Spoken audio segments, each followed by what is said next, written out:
Ceci est un livre audio autogénéré par Google. Liste des contributeurs. Introduction. Au cours des dernières années, l'approche par compétences, au même titre que l'approche assurance qualité, ont pénétré le monde universitaire.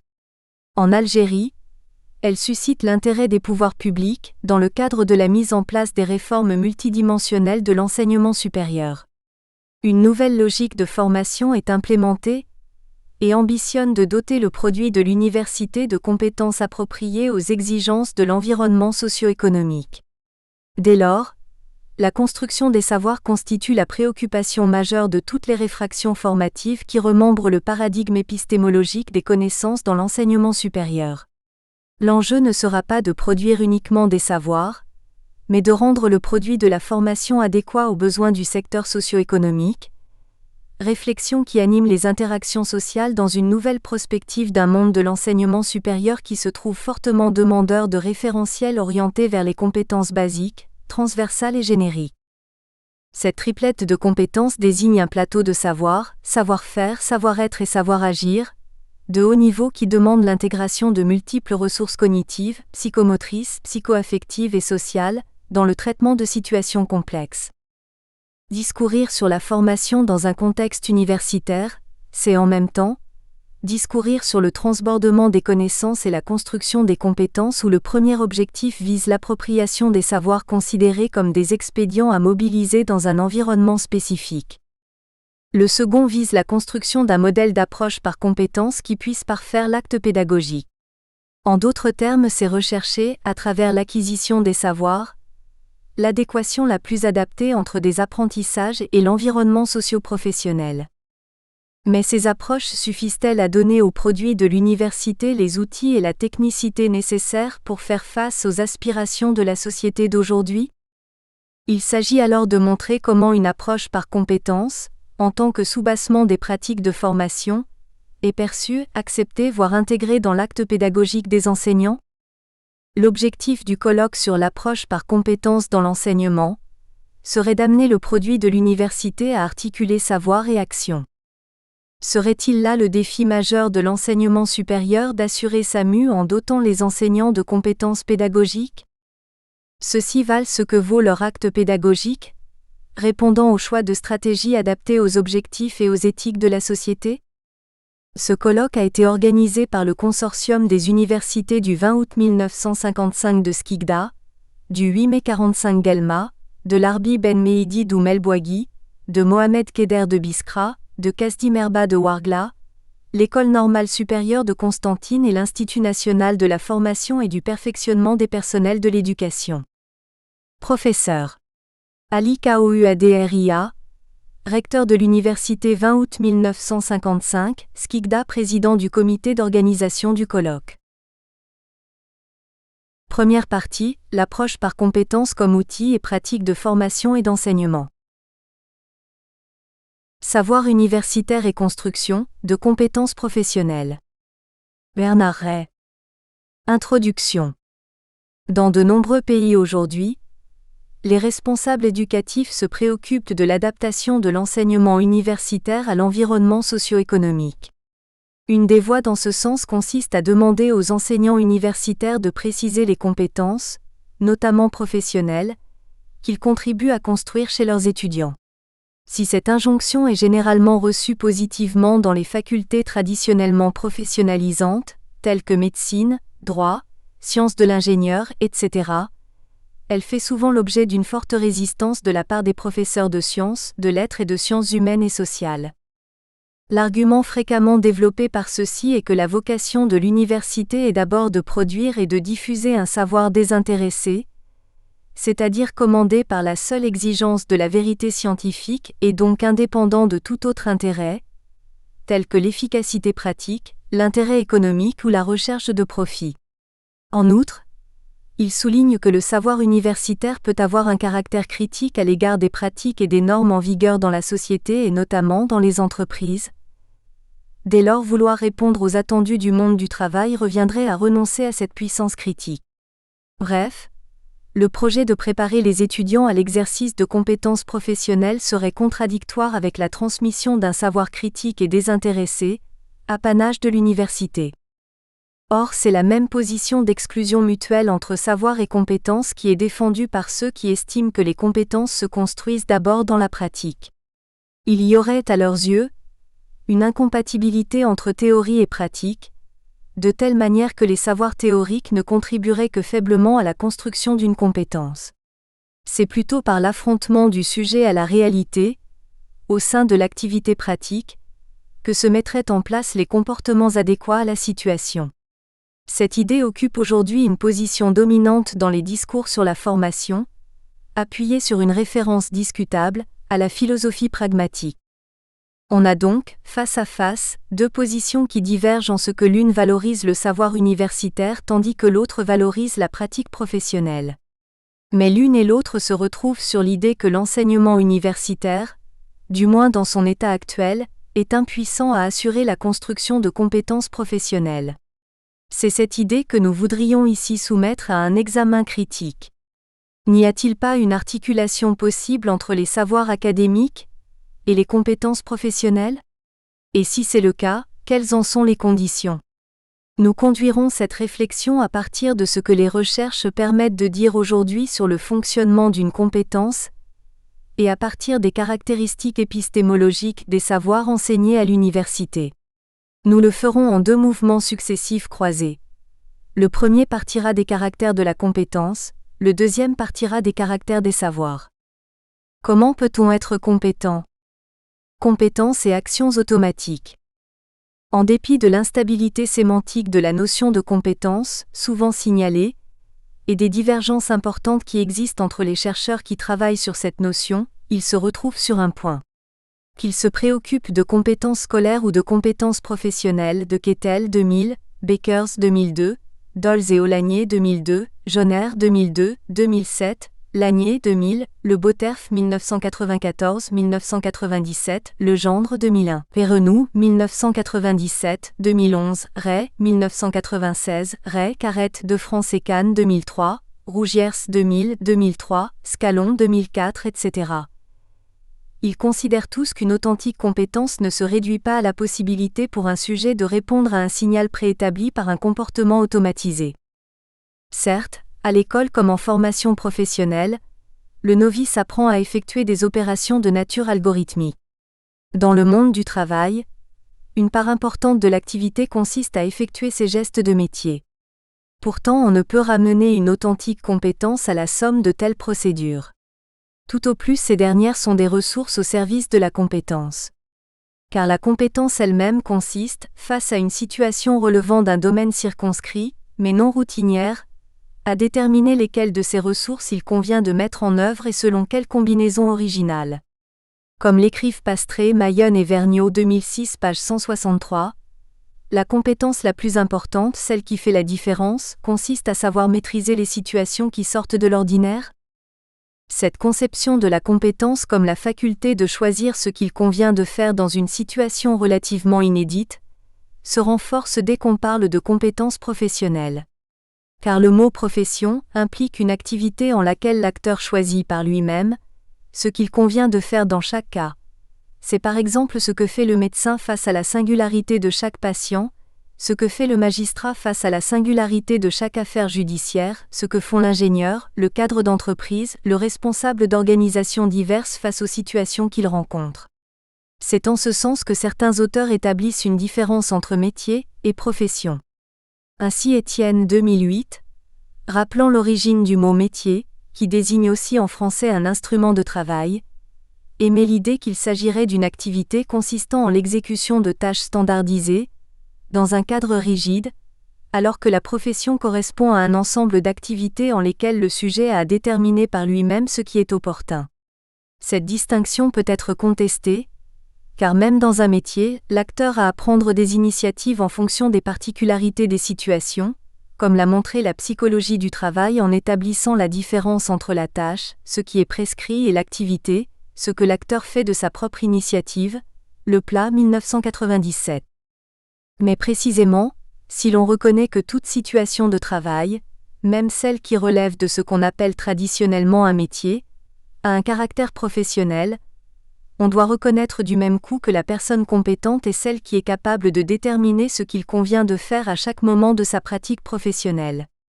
Dans son sens d'origine, le mot compétence relève du vocabulaire juridique et désigne le droit qu'un tribunal a de juger dans un type d'affaires et sur un territoire donné.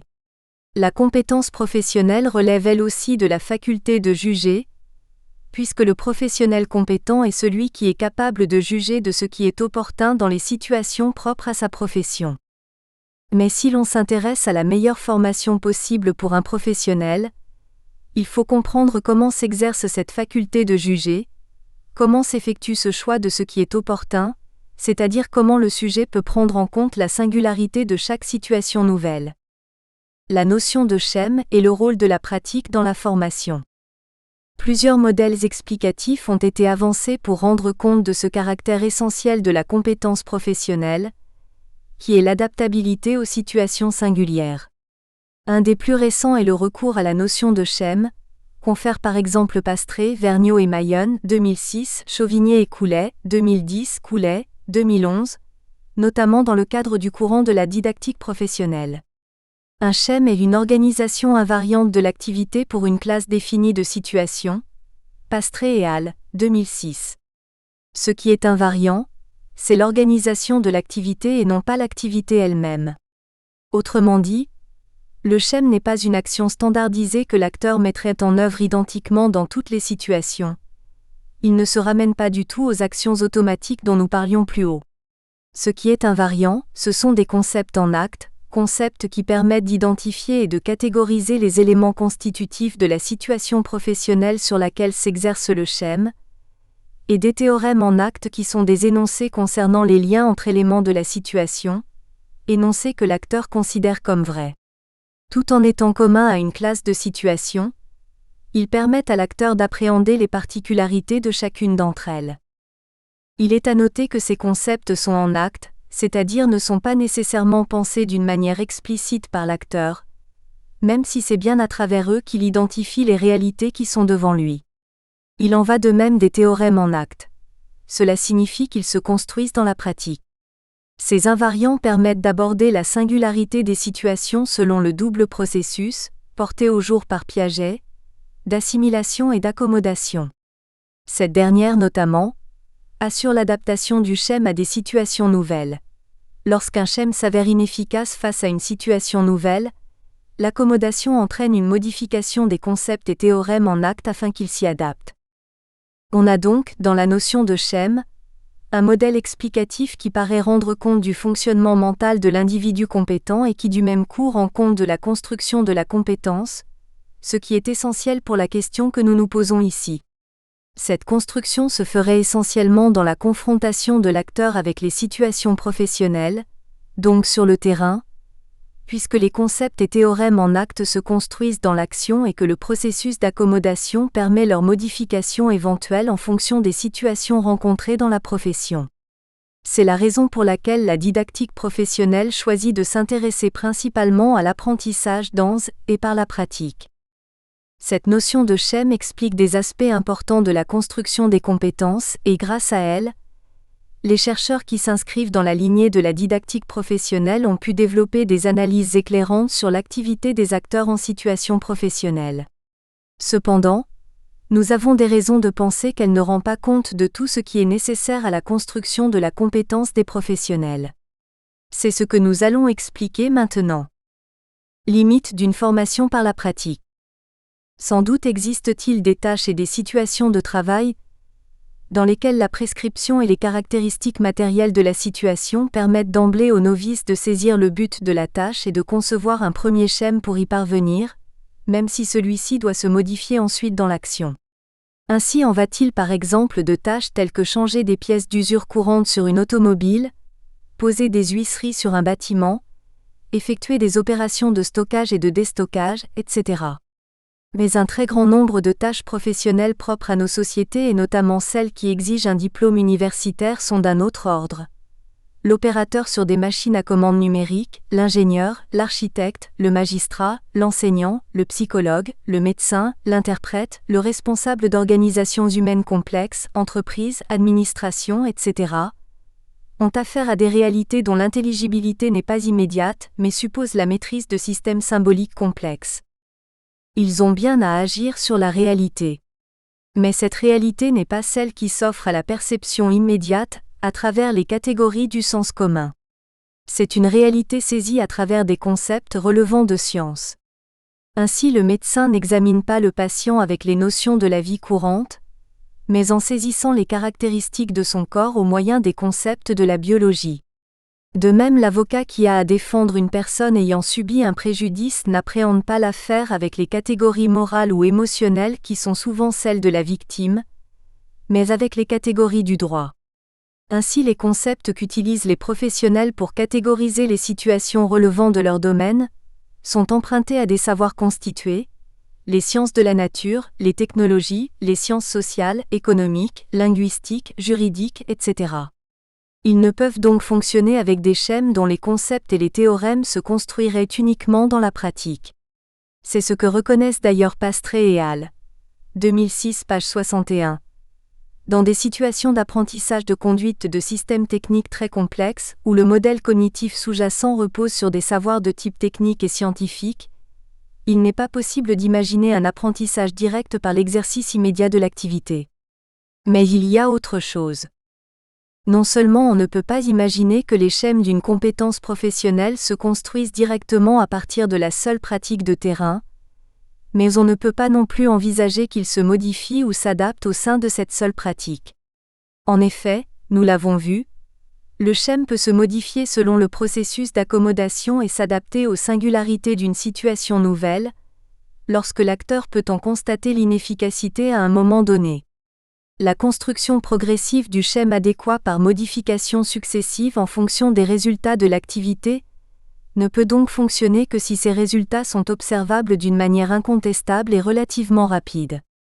Or, un cadre d'entreprise, un gestionnaire administratif ou financier ou plus généralement, un décideur ne peut repérer l'efficacité de son action qu'au bout d'un temps important et selon des critères susceptibles d'être discutés. De même, un enseignant ne saurait valider les schèmes mis en œuvre dans sa pratique qu'en s'informant de la réussite de ses élèves, réussite qui, pour être significative, devrait être constatée à long terme, bien au-delà de l'année scolaire en cours. Ne pouvant effectuer ce constat, il peut être tenté de juger de son efficacité, non pas sur l'effectivité des apprentissages à long terme, mais sur la réalisation de buts partiels et non significatifs, par exemple, la réussite par les élèves d'une tâche limitée, ou bien encore l'obtention du calme dans la classe à un moment donné. On voit sur de tels exemples que la réussite ou l'échec de l'action sont susceptibles d'interprétations diverses et ne peuvent jouer le rôle de validation ou d'invalidation de schèmes qu'ils jouent lorsqu'on a affaire à des tâches manuelles simples. C'est toute la différence entre des tâches professionnelles qui s'exercent dans un régime de nécessité et celles qui sont régies par l'obligation. Ray, 2014. Relève de la nécessité les faits qui ne peuvent être autres que ce qu'ils sont. C'est le cas par exemple de tout ce qui relève des lois de la nature et ne peut être transgressé. En revanche, relèvent de l'obligation les règles, les lois, les normes et les valeurs instituées dans les communautés humaines, lesquelles s'imposent comme des devoirs et non comme des faits et peuvent donc être transgressées. Dès qu'un schème d'action contrevient à la nécessité des choses, l'action échoue et l'acteur est ainsi conduit à modifier son schème et par là à apprendre.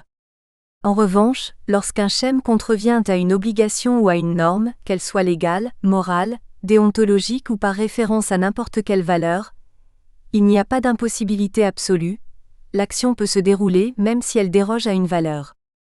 Or aujourd'hui, dans un très grand nombre d'activités professionnelles, les critères de l'action réussie relèvent de la conformité à des obligations et non pas seulement à la nécessité. Un professionnel doit non seulement accomplir la tâche demandée, mais doit le faire dans le respect d'un nombre considérable de normes, qualité, sécurité, respect de l'environnement, souci de l'économie, confidentialité, réglementation. Parmi ces normes, il en une particulièrement importante, qui est l'exigence d'analyser la réalité non pas d'une manière subjective ou sur la base de la simple expérience personnelle de l'acteur, mais en utilisant les catégories empruntées à des sciences constituées.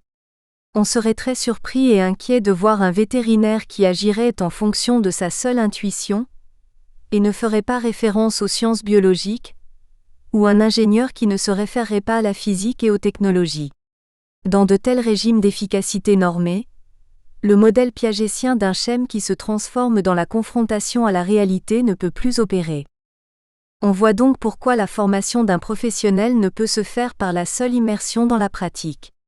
D'autres éléments interviennent, qui ne peuvent naître de la seule confrontation avec la réalité de terrain et parmi lesquels se trouvent en bonne place les savoirs.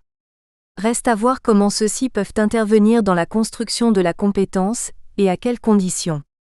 Cela passe par le repérage de quelques-unes des caractéristiques des savoirs enseignés à l'université. Savoir enseigné à l'université et professionnalité. La textualité des savoirs. Les savoirs enseignés à l'université sont évidemment très divers, et les règles épistémologiques qui les régissent varient considérablement selon les disciplines. Mais en dépit de ces différences, ces savoirs ont un point commun, ils se présentent comme des textes. Nous ne voulons pas dire par là qu'ils sont nécessairement entièrement écrits. Un cours universitaire est généralement composé d'un discours oral proféré par le professeur, auquel s'ajoutent différents éléments écrits, des diaporamas, un polycopié, un ou plusieurs ouvrages de référence, des lectures exigées ou conseillées, etc. Cependant, nous pouvons dire que ce rassemblement d'éléments épars constitue un texte en ce sens que ces éléments, même s'ils se présentent sur des supports différents, constituent un ensemble organique et cohérent. Les différents énoncés qui le constituent sont liés entre eux par des liens logiques. Ce qui justifie chaque énoncé, ce sont précisément ces liens qu'il entretient avec tous les autres énoncés de la même théorie. Le sens même d'un énoncé ne peut s'appréhender que par référence aux autres, ce qui explique qu'un énoncé relevant d'une théorie scientifique est pris isolément, incompréhensible par quelqu'un qui ignore le reste de la théorie. Les termes dont sont constitués ces énoncés, à leur tour, prennent leur sens de leur relation mutuelle. Ce qui peut faire illusion sur ce point, c'est que certains de ces termes peuvent être référés à des objets matériels identifiables. Ainsi, pour prendre un exemple très élémentaire, si l'on veut introduire la notion de résistance en physique électrique, il est toujours possible de montrer des résistances, dans une lampe à incandescence, dans un fer à repasser, dans un radiateur électrique, etc. Mais cette référence à des objets visibles ne rend pas vraiment compte du sens de la notion, lequel tient à l'ensemble des relations, écrites en langage mathématique, qu'on peut établir entre la notion de résistance et les autres notions qui recouvrent les dimensions des apostrophes. Un circuit électrique, intensité, différence de potentiel, etc. Il en va tout autant en sciences humaines et sociales, comme par exemple donner du sens à la notion de capital culturel dans la sociologie de Bourdieu sans faire référence aux notions d'habitus, de classe dominante, de violence symbolique, etc. Cette interdépendance des concepts propres à une théorie scientifique entraîne souvent des difficultés pour les étudiants qui commencent leur cursus universitaire. Le professeur utilise fréquemment des mots propres à sa discipline dont les étudiants ignorent le sens. Or, lorsque ceux-ci demandent à l'enseignant d'expliquer le mot nouveau, ils sont généralement déçus de la réponse. Car l'enseignant est condamné soit à donner une réponse qu'il sait être approximative et évasive, soit à donner une réponse précise, mais dans laquelle il va devoir utiliser d'autres mots que les étudiants ignorent tout autant. Si les énoncés et les concepts d'une théorie scientifique peuvent bien être rapportés à des aspects de la réalité, ces aspects ne sont pas ceux qu'on perçoit dans la vie ordinaire, et la réalité dont il s'agit est une réalité reconstruite au moyen d'un modèle explicatif qui rend compte des régularités qu'on peut y constater ou qui permet des prédictions valides. Les savoirs scientifiques, dans la forme où ils sont enseignés à l'université, sont des constructions langagières qui relèvent d'un usage du langage très particulier et très différent de l'usage courant. Dans la vie courante, ce que dit une personne est généralement compréhensible directement par son destinataire, parce que la parole réfère à une situation connue des deux interlocuteurs et vécue en commun. Ainsi, dans un milieu de travail, une phrase telle que « le rapport est sur le bureau de Jeanne » sera immédiatement comprise de son destinataire parce que celui-ci sait qui est Jeanne, où est son bureau, de quel rapport il s'agit et en quoi il importe de savoir où il se trouve. Il en va tout autrement des savoirs développés dans les cours universitaires. ce qui se dit ne peut être compris en référence à la situation dans laquelle se trouve l'étudiant. Le texte du savoir n'a rien à voir avec la situation et ce qui lui donne sens, autrement dit ce qui peut le rendre compréhensible, ce sont les liens entre les énoncés dont il est constitué. En ce sens, un texte est autosuffisant. Il est compréhensible même si l'auteur et le lecteur, ou l'auditeur, ne se connaissent pas et n'ont vécu aucune situation commune. Tout texte est hors situation. Mais alors, on pourrait se demander en quoi les savoirs, qui sont des constructions discursives indépendantes de toute situation, pourraient bien contribuer à la compétence, dont nous avons dit qu'elle est une faculté de traiter les spécificités de situations singulières. Mais précisément, l'intérêt de l'usage d'un savoir dans l'exercice d'une compétence est son extériorité par rapport à la situation que le professionnel compétent a à traiter. Le texte du savoir offre une appréhension du réel qui est antérieure et extérieure à la saisie syncrétique qu'un sujet peut avoir des situations qu'il rencontre. À la lumière de ces remarques, un nouvel aspect de la compétence apparaît. Par des dispositions personnelles, dont innées ou effet de l'expérience, un sujet peut réussir un type d'action. Cela n'est pas une compétence, mais un savoir-faire ou, si l'on veut, un talent personnel. Pour qu'on puisse parler de compétence, il est nécessaire que l'acteur aborde les situations, non pas avec ce qu'il est, ni même avec ce qu'il aura pu conserver des situations précédentes analogues, mais en tentant d'échapper à son idiosyncrasie et aux singularités de la situation. Il faut qu'il puisse enrichir son interprétation de la situation, au moyen d'un référent qui est extérieur à celle-ci. C'est en cela que la référence à un texte du savoir apparaît comme un élément indispensable à la compétence. La compétence est le traitement d'une situation par référence à un ordre non situé, l'éclairage d'une situation par ce qui échappe à toute situation. En analysant la situation au moyen d'un corps de concepts qui, en tant que savoir constitué, est extérieur à la fois à cette situation et à lui-même, le sujet compétent ne régit pas son action en fonction de la rencontre aléatoire entre sa subjectivité et la contingence de la situation. Il en appelle à un troisième terme. Celui-ci est constitué d'un ensemble cohérent d'énoncés qui, loin d'être issus de l'expérience singulière d'un individu, ont été mis à l'épreuve d'une validation scientifique. Cet aspect est important pour assurer l'efficacité de l'action compétente, mais aussi d'un point de vue social. Bourdoncle, 1991, fait remarquer justement que le professionnel est, selon l'étymologie du mot, celui qui est capable de professer les raisons qui justifient ses décisions et ses actions, c'est-à-dire de les exprimer publiquement dans une formulation qui puisse être comprise de tous, quelle que soit leur expérience personnelle. Cette justification universaliste des décisions prises, ce sont les savoirs de référence du professionnel qui la donnent. Ainsi, la professionnalité exige la maîtrise de savoirs à caractère textuel que le professionnel ne rencontrera pas dans la pratique, mais qu'il doit avoir acquis dans des institutions où ils lui sont présentés d'une manière systématique. C'est ce que font les universités et les autres établissements d'enseignement supérieur. Toutefois, l'apprentissage des concepts et des énoncés par la saisie des relations qu'ils ont entre eux au sein du texte du savoir, s'il permet à l'étudiant, futur professionnel, d'appréhender leur sens, ne lui donne pas encore l'habitude de s'en servir pour catégoriser la réalité telle qu'elle s'offre sur le terrain. Un futur enseignant peut avoir appris dans l'institution qui le forme ce qu'est un conflit socio-cognitif. Mais cela n'implique pas nécessairement qu'il saura reconnaître, dans le déroulement d'une leçon au sein d'une classe, qu'un conflit socio-cognitif est en train de se produire pour tel ou tel élève.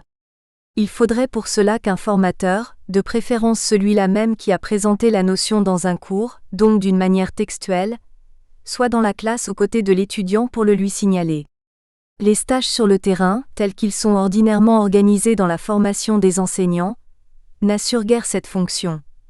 L'étudiant se trouve dans la classe avec l'enseignant praticien, mais non avec le formateur qui serait le mieux placé pour assurer le lien entre les concepts saisis au sein du savoir textuel et les réalités qu'il subsume. En revanche, on voit bien comment cette fonction est assurée dans la formation des médecins, en laquelle le stagiaire est appelé à une pratique clinique encadrée lors de la visite des patients à l'hôpital. Le savoir comme pratique. Avant d'apparaître sous forme de texte dans le cadre de la transmission aux étudiants, les savoirs enseignés à l'université ont fait l'objet d'une construction. Ils sont les résultats de la pratique des chercheurs. La spécificité de l'université par rapport à d'autres établissements d'enseignement supérieur, c'est qu'elle n'est pas seulement un lieu de diffusion des savoirs, mais aussi de leur production. Le professeur d'université est à la fois enseignant et chercheur. Il importe donc de voir si cette pratique de recherche, qui est à l'origine des savoirs, peut jouer un rôle dans la construction des compétences professionnelles. En quoi consiste cette pratique de recherche ? Une représentation assez répandue de l'activité scientifique consiste à penser que le chercheur commence par rassembler un grand nombre de faits, qu'il parvient ensuite à repérer parmi eux des régularités, et qu'il peut ainsi dégager les lois qui régissent la réalité. Une telle présentation est sinon fausse, du moins très incomplète. Car un chercheur ne peut pas savoir quel type de faits il doit collecter, tant qu'il n'a pas déterminé ce qu'il cherche et quelles questions il se pose. Avant tout recueil de données empiriques, le chercheur doit avoir construit des hypothèses et c'est en fonction d'elles qu'il peut déterminer le type de faits susceptibles de les valider ou de les invalider. Mais d'où viennent ces hypothèses ? Comme le montre uniformément l'histoire de science, elles sont construites comme des réponses à des problèmes. Quel que soit le domaine scientifique envisagé, un chercheur est quelqu'un qui tente de résoudre des problèmes. Au départ, ces problèmes peuvent provenir d'une demande sociale, comme en médecine, ou de besoins technologiques ou encore de débats publics à caractère philosophique ou idéologique, mais ils peuvent venir tout autant du monde scientifique lui-même, par exemple lorsqu'une théorie établie est contredite par de nouvelles observations ou lorsque les théories existantes laissent sans explication un type de phénomène. Mais pour entrer véritablement dans la dynamique de la recherche scientifique, un problème doit prendre une forme très particulière. Le problème consiste bien à chercher à connaître la réalité. Mais la connaître, ce n'est pas seulement réunir des informations sur elle, si fines et détaillées qu'elles puissent être. C'est la rendre intelligible, c'est-à-dire en construire une explication. Problématiser la réalité, c'est ne pas se contenter de la décrire et de dire « c'est ainsi », mais c'est se demander pourquoi elle est ainsi. Par exemple, constater, comme les humains peuvent le faire depuis qu'ils existent, qu'un objet privé de support tombe n'a aucun intérêt scientifique. On commence à entrer dans la problématisation scientifique lorsqu'on se demande pourquoi il tombe. Ainsi, la problématisation consiste d'abord dans le parti pris de rompre avec le sentiment d'évidence. Il s'agit d'interroger la réalité pour rendre compte au moyen de la rationalité de ce qu'elle est, et de ce qu'elle nous paraît être. Comme le dit Fabre 1999, il s'agit de passer de la contingence à la nécessité, c'est-à-dire du constat, les choses sont ainsi, à l'explication rationnelle, les choses sont ainsi et je comprends pourquoi elles ne peuvent être autrement. Or, inscrire la réalité dans une nécessité ne se fait pas sans approximations successives. Car il s'agit pour le chercheur de mettre en rapport deux domaines, celui des faits, qui au départ ne sont pas précisément circonscrits, et des modèles explicatifs construits grâce à l'exploration des possibles, Orange 2013. Les données empiriques ne sont pas premières, car ce sont les modèles explicatifs envisagés comme possibles qui vont permettre de déterminer le type de fait pertinent pour une recherche donnée. La démarche scientifique consiste donc en un va-et-vient entre les modèles explicatifs, les possibles, et le domaine empirique, les faits, les premiers déterminant les faits à prendre en compte et ceux-ci entraînant en retour des ajustements ou des modifications du modèle explicatif. Or, c'est un va-et-vient du même type que l'on peut constater dans l'exercice d'une compétence professionnelle. Le professionnel compétent est celui qui, confronté à une situation relevant de son domaine, doit effectuer un ajustement progressif entre un ou plusieurs savoirs qu'il possède et les singularités de la situation. Des aspects de la situation, inaperçus dans un premier temps, se révèlent grâce à l'éclairage des savoirs convoqués et en retour, peuvent modifier le choix des savoirs à mettre en œuvre. Ainsi, la réalité d'une situation ne se borne pas au premier regard qu'on a sur elle. Elle se construit par un travail progressif qui fait intervenir des savoirs.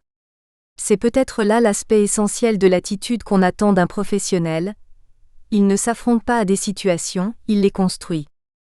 En outre, la démarche de problématisation implique, nous l'avons vu, une mise en question de ce qui paraît ordinairement évident. Cette défiance à l'égard de ce qui paraît aller de soi consiste d'une part à réexaminer les représentations qu'on se fait ordinairement de la réalité, et d'autre part à s'interroger sur ce qui fait que le réel est tel qu'il est. Ce double regard critique semble également indispensable à la formation du professionnel. On peut en effet attendre de lui une saisie de la réalité qui s'accorde à l'état des connaissances disponibles dans son domaine. Et l'interrogation sur les causes doit lui permettre de résister à la tyrannie du fait brut et à s'interroger sur les manières de le modifier. On peut donc estimer qu'une initiation à la démarche scientifique constitue une pièce majeure de la formation des futurs professionnels. Concrètement, la conduite d'une brève recherche à caractère scientifique et la rédaction d'un mémoire à l'issue d'un master ne constituent nullement du temps perdu dans la formation des professionnels. Ainsi, le mode de fonctionnement spécifique de l'université apparaît non plus comme incompatible avec la formation de professionnels compétents, mais au contraire comme en étant un élément décisif. Conclusion. Au terme de cette mise en rapport des caractères de la compétence, de la professionnalité et des savoirs universitaires, émerge une figure du professionnel compétent. Si l'on prend le mot compétent dans son sens le plus communément admis, on ne reconnaît pas cette qualité à celui qui se contente d'exécuter sur ordre des procédures automatisées. La compétence est plutôt considérée comme la faculté de juger de ce qui est opportun dans des situations toujours quelque peu inédites, même si elles appartiennent à un domaine circonscrit. Et on s'attend ordinairement à ce que ceux qu'on qualifie de professionnels dans leur domaine exercent une telle faculté. Mais à l'égard de ces derniers, la demande sociale renvoie à une exigence plus précise. On ne reconnaîtra pas comme professionnel celui qui juge de ce qu'il convient de faire dans une situation donnée sur la base du sens commun, ni sur la base de ses émotions ou de son intuition. On attend de lui une saisie savante des situations de son domaine. C'est en cela qu'il se distinguera du non-professionnel ou de l'amateur. Il ne saurait pas non plus s'appuyer sur sa seule expérience, si on entend par là le cumul des occasions où il a rencontré des situations du domaine concerné.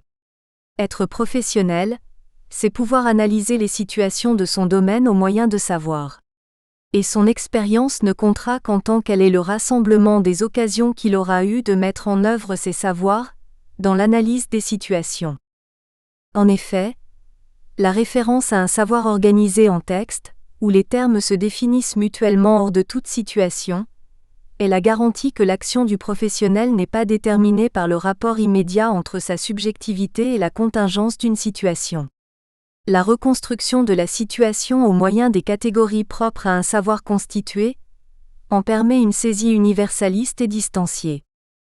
Si le texte du savoir et les catégories dont il est porteur apportent les outils d'analyse des situations professionnelles, la pratique de recherche dont ce savoir est issu joue un rôle irremplaçable dans la formation d'un professionnel accompli, en ce qu'elle invite à une attitude particulière.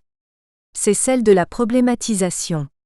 Au sein de la démarche scientifique, elle consiste à ne pas en rester au constat de ce qui est, mais à interroger conjointement la représentation que nous nous faisons de la réalité et les causes de celle-ci.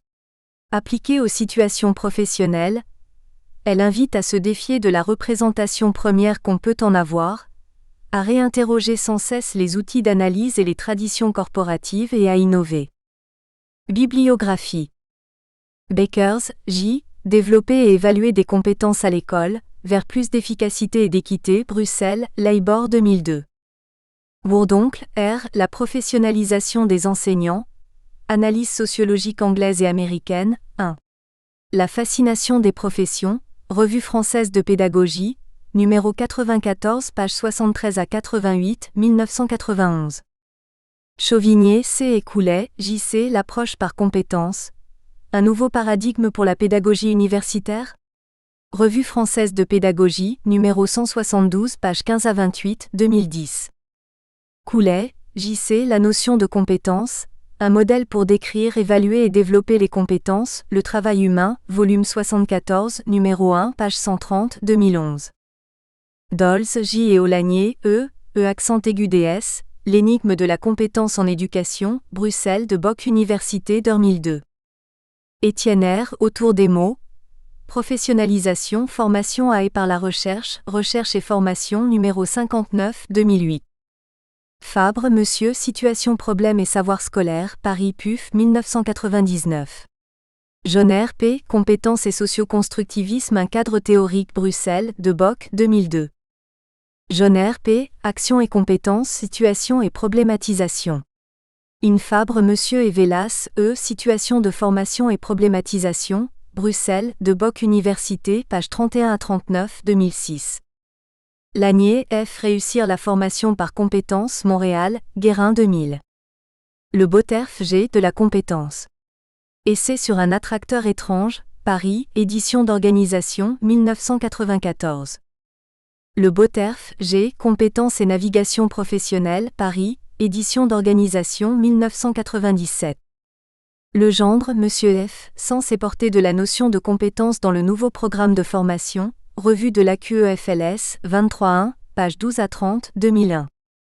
Leplat J. Regard sur l'activité, Paris PUF, 1997. Lévy-Le-Boyer C. La gestion des compétences, Paris, les éditions d'organisation, 1996. Orange C. Enseigner les sciences. Problèmes, débats et savoirs scientifiques en classe, Bruxelles, de Bock, 2012. Pastré P. Mayonne P. et Vergniaud G. La didactique professionnelle. Note de synthèse, Revue française de pédagogie, numéro 154, pages 145 à 198, 2006. Perrenoud P. Construire des compétences dès l'école, Paris, ESF, 1997. Perrenoud P. Quand l'école prétend préparer à la vie. Développer des compétences ou enseigner d'autres savoirs? Paris, ESF, 2011. Ray B. Les compétences transversales en question, Paris, ESF, 1996. Ray B. Carrette V. de France, A. et Cannes, S. Les compétences à l'école, apprentissage et évaluation, Bruxelles, de Bock, 2003. Ray B. La notion de compétences en éducation et formation, enjeux et problèmes, Bruxelles, de Bock, 2014.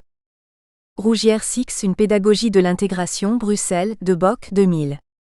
Rougière Six, des situations pour intégrer les acquis, Bruxelles, de Bock, 2003. Scalon G. L'évaluation des apprentissages dans une approche par les compétences, Bruxelles, de Bock Université, 2004. La formation par compétences, une voie vers la professionnalisation des élèves professeurs tunisiens en activité physique et sportive. Anouar Beteb. Introduction. Tout processus d'enseignement-apprentissage est un processus interactif. Afin de professionnaliser un métier quelconque, il faut que les acteurs construisent une base de savoir professionnel spécifique, une base de connaissances, des savoirs récents des sciences de l'éducation, des didactiques, des recherches sur l'enseignement et sur la formation en termes de compétences. La nouvelle orientation de l'enseignement au supérieur dans le cadre du système LMD exige du formateur un nouveau rôle dans le processus de la formation qui devient de plus en plus complexe et exigeant.